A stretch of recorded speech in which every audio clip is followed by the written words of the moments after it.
Okay, so you have the patient's file open. You can see their name on the blue bar with their date of birth listed as well. At this point, there is no date in the center of the blue bar, which means we do not have a note open for the patient. So we can view previously entered notes as well as previous things in the file by clicking on the EHR tab in the lower left. And in this file, you can see the only thing in here is the health history intake forms, the patient version, as well as the provider version. Okay, we've never started another note on this patient yet. So we need to start a new note in order to record any entries from today.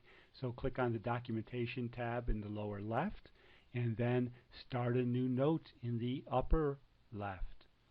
And you'll see the create a new note dialog box appears, and this note type is going to be the history and exam. Okay, so our very first history with the patient, and the provider for the note is going to be the instructor for the course for all of these tutorials, or your clinic doctor when you're actually in clinic.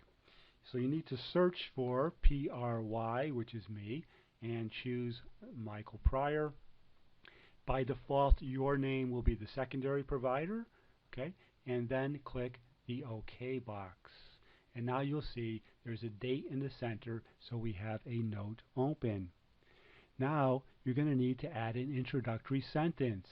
So we need to click on introductory sentence in the tab on the upper left, and we're going to introduce our patient here. So we want to click in that box, and we want to introduce our patient. So our patient is a 59-year-old female. She's employed as a marketing manager, and she's presenting to our CHOP clinic today for the initial visit, and we're going to do an initial history and an examination.